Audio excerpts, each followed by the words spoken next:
Hello and welcome. I'm so shocked to see myself up there sometimes at first, but this is The Inner Journey. We are here on Wednesday. This is our CEO network, and I am here with Robert Morales, introducing him for now the third time in a row. Hello.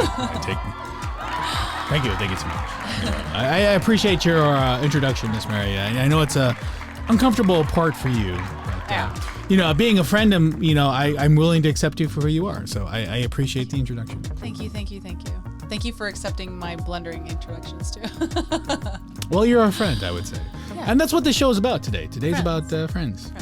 With benefits. With benefits. The real benefits. Real benefits. Real benefits. You ever had a friend with bennies? No. No? No. Never just called some friend up and say, hey, this is really what it's all about? And it doesn't have to be sexual. It could be just anything, like just a friendship where it was very direct and it was only kind of like not surfaced, but like one thing. For instance, you ever had a friend where you just call up and you just dish problems to, and that was really all it was? Yeah, definitely. Then I've had those friends. Oh, because that could be a friend with bennies too, right? Yeah, Benefits? the benefits of being able to just dump and vomit your stuff all over each other. Absolutely. And do you have different friends where you kind of categorize, this is the person you vent to, this is the person you have fun with, this is the person that, actually that's really all that it really is, right? I mean, what else do you have a friend for? It's like you're either dumping or you're like having fun with. I don't really know there's not really a spectrum. I would say maybe in the past I have had certain friends that were the ones that would commiserate with me. Absolutely. And then the ones I would call if I needed someone to go to happy hour with. And then the ones that I would call just to, like, I don't know, maybe a little bit of both. I'm not sure. I was going to say golfing, but I don't golf. Mani pedis, I don't know. Like, I'm bored. You want to come over and hang out? I don't golf. Yeah, because actually, it's come across my mind a number of times, and over the past few years, I'm like, what is really a friend? I've struggled with that a lot because there's been times where I've been disappointed in people. There's been times where I felt I was giving more than I probably should, and I think but what is a friend to you? Because I've never really figured that out. Well, I think that over the past, I would say I really started discovering what true community and true friendship was about 6 years ago now. Yeah. And I really wanted to have someone that, it wasn't just someone that I would call and complain to. It was someone that I knew we could be there for each other, including a community of people that I knew if something went wrong, that I would have people that were reaching out to me to check on me because they truly, authentically care. And so I really started taking a deep look into what does that even mean? What does it even look like, right? And kind of assessing what I had as far as the relationships in my life. And I would say, this is the definition of friend. Yeah, because there's been so many times where, like, person I'm with, doesn't matter if, bless you. Sorry. No, it's just a little. Like either guy, girl, doesn't matter. There's somebody I'm with that I feel like I'm either giving too much time to or I'm giving time. I think that's really more of it, like you're helping out move or something. And then you call them maybe a few months later to help you move or just to listen to you and they're not available. Yeah. And there's been so many times where I've been disappointed in that, where the disappointment is so profound that I just say, you know what, screw this shit. Yeah. I don't want to be, this person really isn't a benefit to me because, I helped them move. I helped them move for 3 hours and they couldn't even come and call me or even volunteer to move and help me move. Yeah. So I'm just going to dismiss them as a friend. Yeah. And so I've always been challenged that way in trying to interpret and understand what friendship really is and means. And that's why, we want to talk about it at the show today. What is a friend, Mary? What is a friend? I think to me, a friend is someone that you truly enjoy. And to me, I started kind of designing this avatar of the type of people that I wanted in my life and in my community. And it was truly, I have a frog all of a sudden. Great. But it was truly someone that I enjoy their company, right?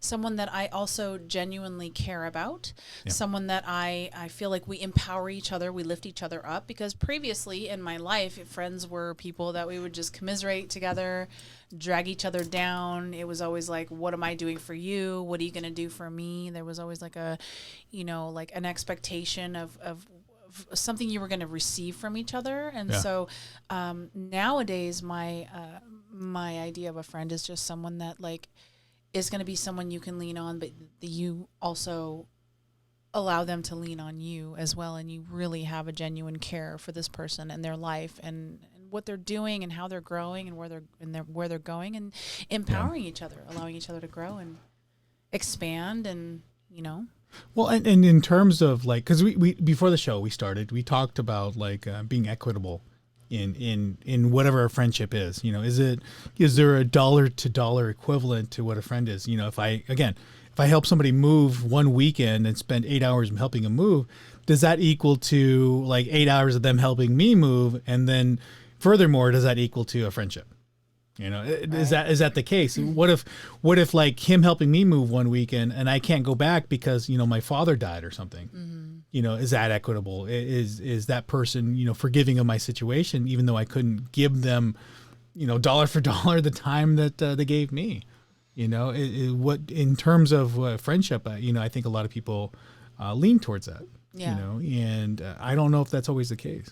Yeah, it's unfortunate, and I think that when we go on this this path to really create deep friendships, we have to take a step back and really look at who's in our life. And like, I had to, there were some people in my life where I realized what I was to them is someone to take something from. Like, I was in their life because I was able to provide them something, not because they had a genuine care for me or my well-being or my growth or my expansion, but just because I was able to provide them something. So we really need to take a look at that, because unfortunately there are a lot of people that are, I could call them takers out there, where they're just out for themselves, and do they have a real true compassion for you? And are you on the same level as far as what you expect from each other? But I think that's what a lot of people are. I think people in general are selfish. Whether they realize it or not, we're all selfish because we're all like have this basic survival mechanism in our brain where, if I don't feel like you're supportive in my life, then I'm going to dismiss you because you're not helping me survive.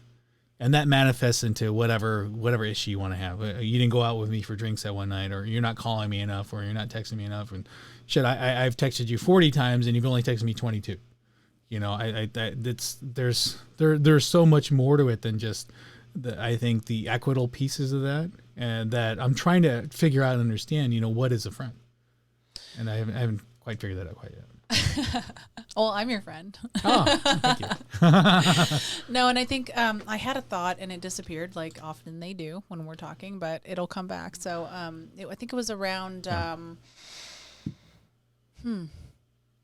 like, how many people in our lives are we only in relationship with to gain something from them? Yeah.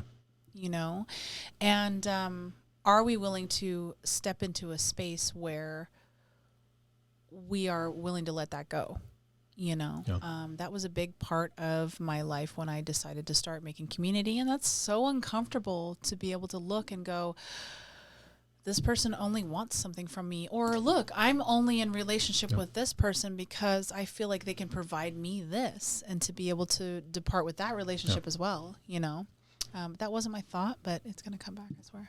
Well, and it goes back to what I was mentioning before we got on the podcast. It's like, I want to make sure that, we're on this podcast together. We're here every week talking about these feelings and emotions. And it's selfishly for me, it's helping me build, my business.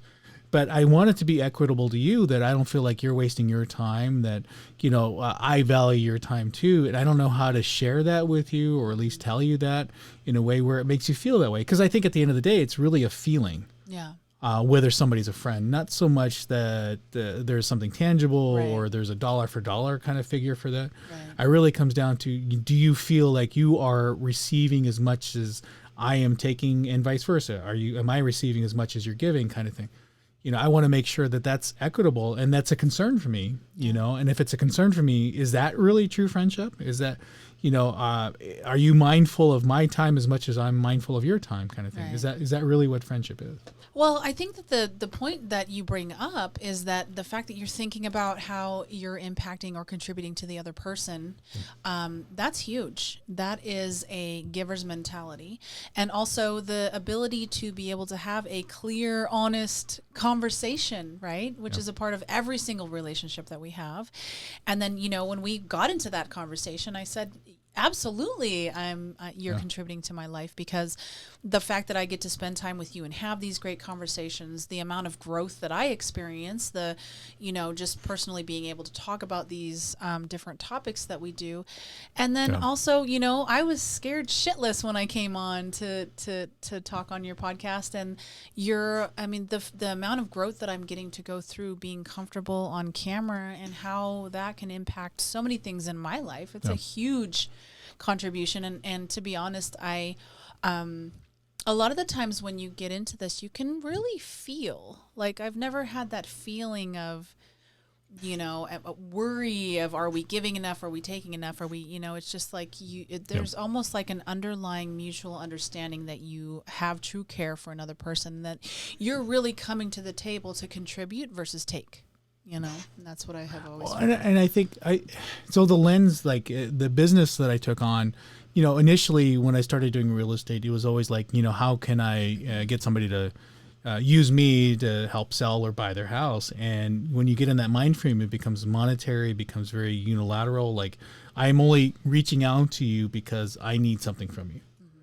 And then it took maybe a couple of years of realizing and going through this growth process that I'm like, I need to take on this lens of being a friend. Mm-hmm. And friendship means being forgiving when somebody disappoints you. At least that's what I've identified. Friendship means giving time when you really don't have it, and trying to figure out a way. Friendship means just giving of yourself and listening, and pushing your problems aside to listen to somebody else. And in those aspects, if nobody's able to reciprocate that to me, that's okay. I just know that I can't have somebody steal that time away from me, or steal that sense of giving so much that it's impacting my life. Right. And even with people that are taking advantage of that, I know that I need to cut myself off, but is that really being a true friend? I don't know. I'm trying to figure this whole thing out, in terms of that. I think that definitely being able to set your boundaries, that has nothing to do with whether or not you're being a true friend. If there's really a imbalance of give and take, and there's really like you determine that the friendship isn't healthy, maybe it's toxic, maybe they're only there to gain something from you, and you'll start to feel it in your gut, And I think being willing to leave that situation is not being a friend as much as it's being respectful to yourself and your own boundaries, if that makes sense. Yeah, I think so too. And I think that's probably one of the markers of like you're giving too much. You're being maybe too much of a friend. I don't know. Some people do, and some people thrive on that, and some people create friendships based on like I'm going to give you so much that you feel obligated to be my friend, and unfortunately I was that person as a younger person in my teenage years. I always wanted to, if I could do enough for this person, they would be obligated to be my friend. And that's a very unhealthy way to approach friendship in my perspective, in my opinion. So I think, I again, I've been on this journey for a while now, trying to figure out again what a friendship is. And I've explored different emotional needs. And if anybody reads Willie Marsden or the DISC personality assessment, there's 4 basic needs that we have, And so in my thought process, and you can research it, you can do whatever you want. But in my thought process, I'm like, okay, there's really 4 ways that I can tangibly say that a friend is. And I've emulated that with RCO Network and some of the things that we do. One of those ways is holding somebody accountable. Being in a way, in other words, being strong for somebody. And saying, hey, I wanted to follow up with you. You said that you were going to lose weight. Mm-hmm. And so I'm calling you to say, hey, you know what? I'm following up with you to say, how is that going? What did you do that thing that you said you're going to do last week to lose that weight or whatever it is? Yeah. So holding somebody accountable is in terms of being a friendship. I don't know if you've had that experience too. Oh, absolutely. I surround myself with people that will call me on my shit now. Like, because to me, that's being a true friend. Like, it's someone who cares enough to me to bring something up that I said I was going to do, and cares enough to make sure that I'm sticking to what I say I'm going to do, you know, cares enough to be like, no, you said you were going to do this. What happened? Right. It's not necessarily about tippy-toeing around to make sure that they like you all the time, as much as it's like, no, what do you do with your kid? Like with my kids, for an example, I care enough for them to like, no, this is not happening, or this is happening, or this, we're not doing this, versus what a lot of parents do now is they let their kids do whatever they want because they want to be a friend and they don't want their kids to be upset with them. But is that true caring? Like, if I noticed you had some kind of addictive problem happening and I wasn't brave enough to bring it up to you, like, is that true caring? To me, in my book, that's or even not. seeing somebody like in a relationship that's not really helpful to them, saying, hey, you know what?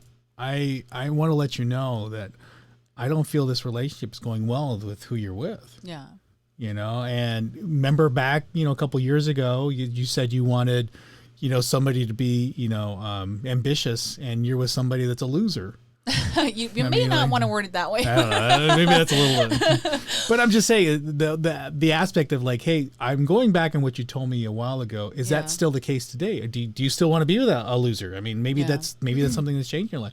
I just want to hold you accountable to what you told me that you wanted. Yeah, and that's brave to be able to do that. And to the other end of that is to also accept where they are.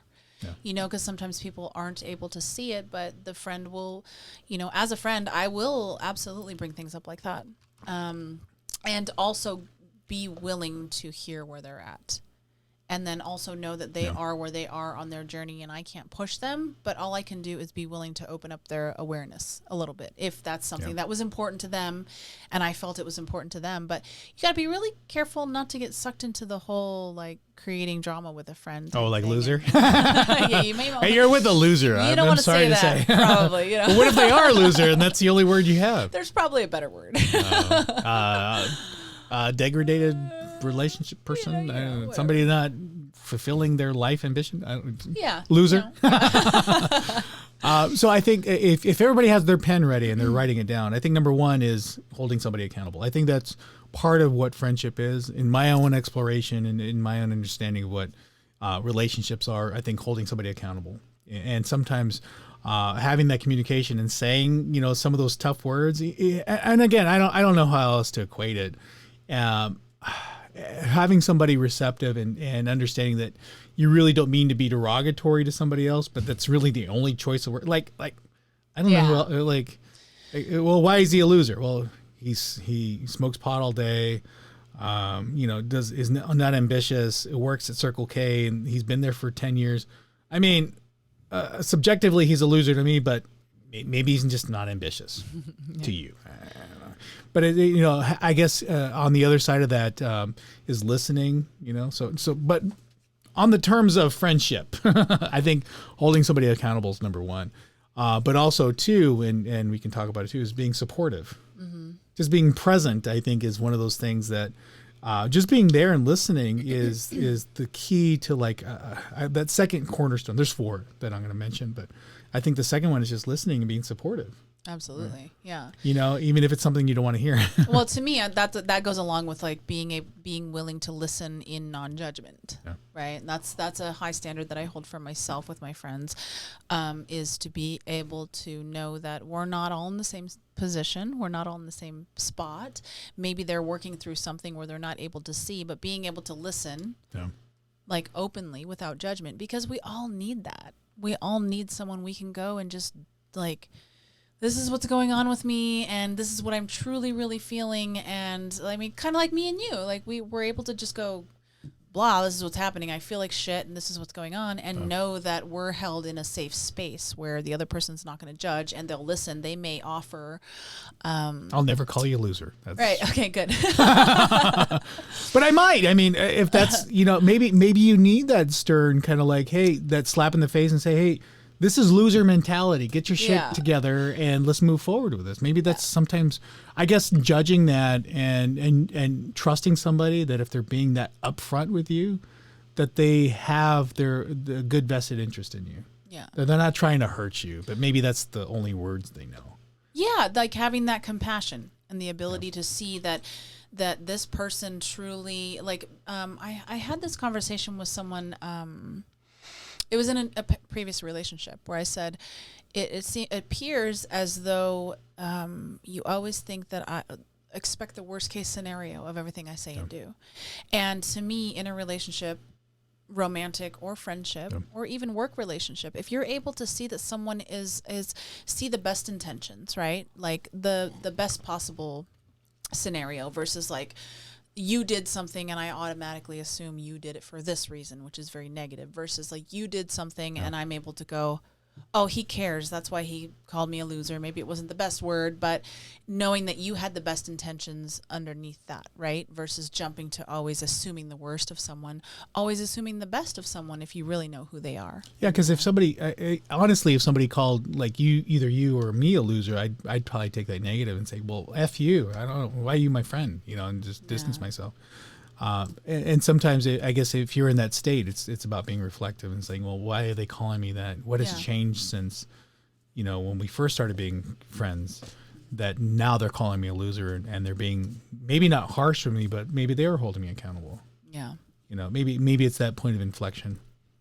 But well, and we may have a reaction at first that's like, F you, I'm going to go away and hide, right? Yeah. But to me, a true friend will be able to sit back and go, okay, they had my best intentions in mind. Maybe they weren't that skillful about it. And then be able to go back to you and go, hey, I understand where you were coming from. That word really triggered me and it sucked. And I get that you want the best for me. Like being able to see that person has the best intentions, that's huge. Yeah. And I think another aspect of being a friend from my experience is sharing experience and sharing knowledge.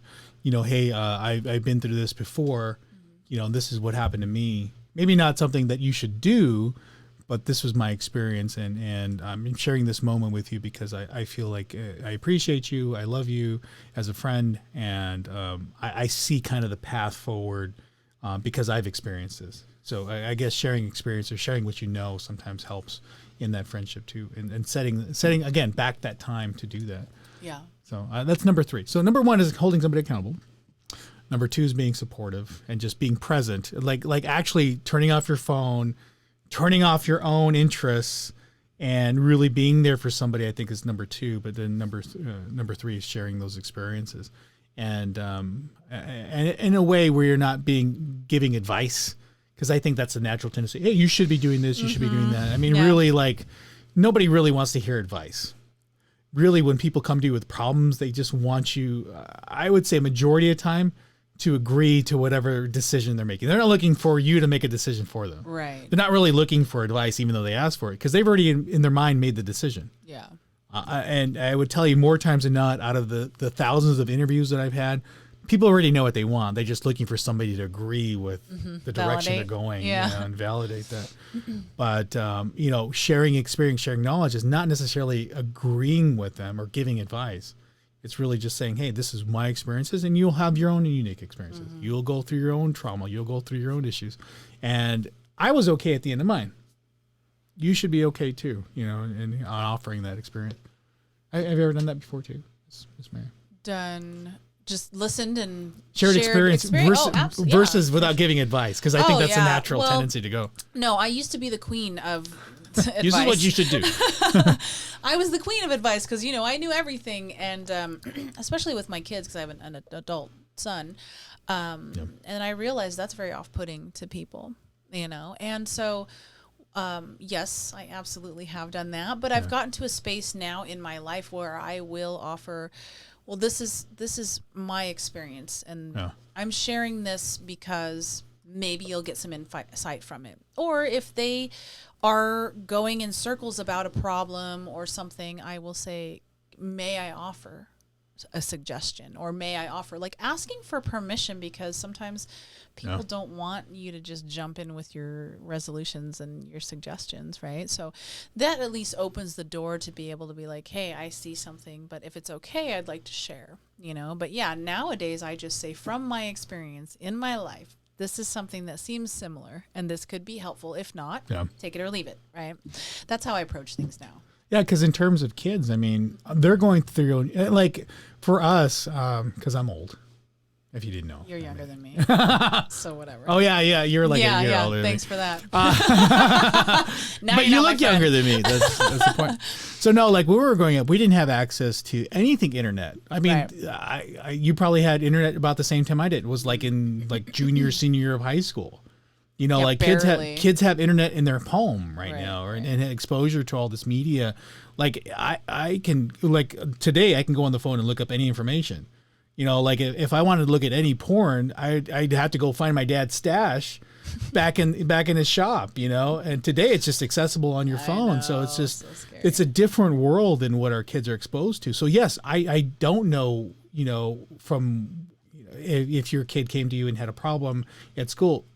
Yeah, the emotions are probably the same, but you don't experience the same things. Exactly. And so the advice that you have isn't necessarily applicable to today's environment. Right. And even though we're okay and we've made it through, my dad was really bad about that. He's like, son, this is what I did. This is, I had a career, I got a pension, and I'm retired. This is the way you should live life. Yeah.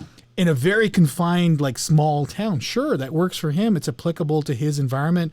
In an environment where you had to, like, pound on the TV just to watch the evening news. Mm-hmm. You know, today you can just access TV on your phone. It's a different experience. And you don't always have it right, so your advice isn't always applicable. So I if there was a takeaway, just stay off the advice. Yeah. You know, and don't look for porn on there. There's history they can look up. So. And then the last thing I think when it comes to friends is being inspirational, doing things that are unconventional, because, you know, people you see that inspiration, I think, causes creativity as you're doing things like these podcasts. I know, like, a lot of people don't have the ability to just jump on and start talking or to get up in front of people. But people, I think, aspire to be that. They connect with you when you're doing great things, when you're taking chances. You know, and not looking back. I think that's another true friendship is kind of having somebody come along with you on that path. Yeah. Because you were afraid to get on this shit. Oh yeah. And then I'm like, come on, you're fine. Like even the intro today. Yeah. Like, I'm afraid to get on this intro. Yeah. You know, and I'm like, no, just do it. And then you got on it, and now it's like, oh, okay. You've done it a couple times. Once you take that first step with somebody, or they take it along with you, and they feel inspired. One of the greatest things I've ever given was this platform that we've created for other people to use. Yeah, it's incredible. So that's in Marcus a true friend for me. And yeah, those are the 4 ones. To me, that kind of goes along with being willing to be a giver. You know, being willing to, like, do something for someone else without an expectation of return, like doing it just to build someone up, right? Yep. Like, a lot of the times that's what I'll do with my friends is, like, what can I do to, like, show them and give them a little confidence and give them a little boost, or provide something that may help them get where they're looking to go, just for the sheer joy of helping them. You know, I think that's part of true friendship for sure. Yeah, it's really cool to listen when somebody wants something out of their life, and then in some way you inspire them to take that step or take that chance, and then they finally take it, and you're like, you don't take the gratitude, you don't take, like, the reward or anything for it. You just sit back humbly and say, you know what, I was there, and look how far they've taken off. I think with kids, for instance, it's like you try to tell them everything in the world they should be doing, or at least that's the inclination, but, you know, they really don't do it until they do it for themselves. And when they ride their bike for the first time, or they drive on their own, or they fall in love, it's like it's one of those things, like, oh my God, I was part of that experience. Yeah. You know, and I don't have to take credit. I mean, it's really them, but if I hadn't shown it to them, if I hadn't done it, if I wasn't part of that in some way, they may have never gotten there. Yeah.